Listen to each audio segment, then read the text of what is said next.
Sa telepono, sino yung kumuha ng telepono? Your Honor, magandang Pangalan umaga. po, pangalan.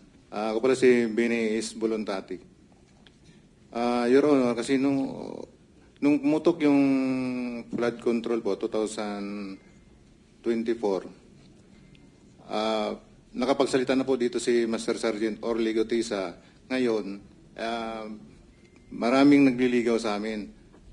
Ano po? Ano po? Nililigawan po kami na hindi na po kami magsalita para manahimik na lang po. Una dyan, napatawag kami sa Sino po Raffles. ang lumiligaw sa inyo? Si dating Chief of Staff, Nick Torre po.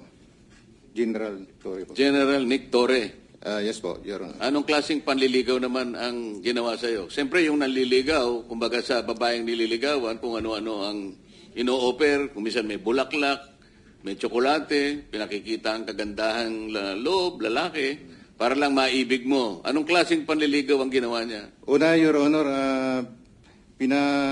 kinausap kami na mag-pirma ng affidavit na walang bisa namin yung mga sinasabi ni Orly Gotisa po. Ibig sabihin, pinagagawa kayo ng affidavit na huwag ninyong patotohanan Opo, yung, Your Honor. yung mga pinagsasabi Opo, Your na Honor. nauna ni Sergeant Gutesa. Opo, Your Honor. Pumayag ba kayo?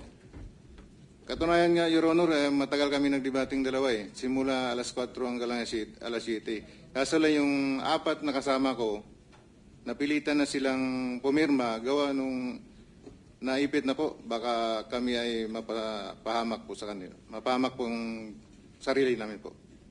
Sa makatwid, hindi siya nanliligaw, nananakot siya. Yung nanliligaw, malumanay, magandang approach.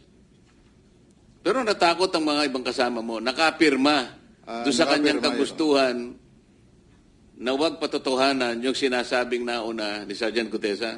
Yes, Your Honor. Bali, 5 kami po yung pumirma. Ako yung pinakahuling pumirma.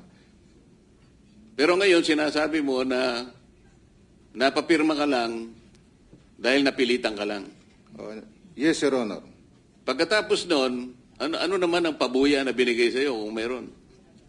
Binigyan kami ng 50,000, Your Honor, para sa disturbance namin. Pakiulit Your Honor. nga po, magkano po? 50,000, Your Honor. Yen, Pesos nyo. pesos. Opo. Sino nagbigay?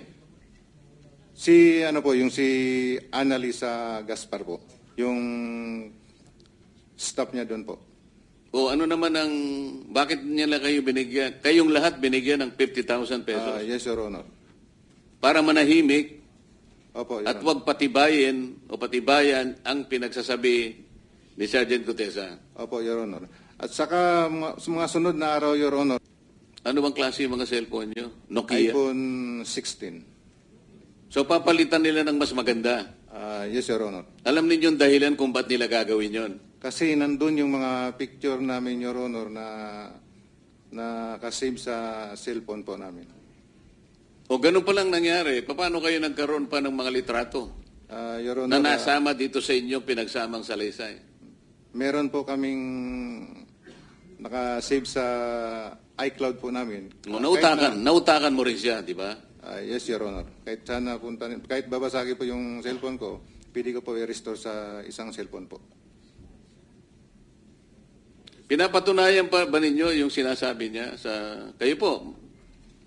Your Honor, Pangalan po?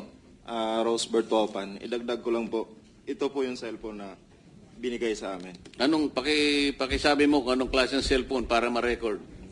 iPhone 16e, 128 GB. Magkano yan sa ngayon? Hindi ko, mga 30 plus siguro, Your Honor. Ano? 30 plus. Hindi sila marunong, 30,000. hindi sila marunong manligaw? Tapos, Yes, Mr. President. Chairman, one question. Sir, brand new nung binigay sa inyo. yes, Your Honor. Yeah. May I ask the staff mamaya yung, ano tawag doon? IME. May number yan eh. Pag, IMEI, oo. Your Honor. Try lang natin i-trace baka kung saan nila binili at paano It's our duty here na na sundin lahat ng ebidensya. So we'll try to do a forensic din. Kahit namin hindi lahat or kung sino yung hawak yung bago. Tulungan nyo na lang kami kung alam nyo yung sinasabi ko. Sige po. Thank you, Mr. Dagdag ko lang po, Your Honor. Gusto nilang makuha yung dati kong cellphone kasi marami po akong nakasave doon na mga picture. Pero dahil po sa Marines po ako, wise, ibang cellphone po yung binigay ko.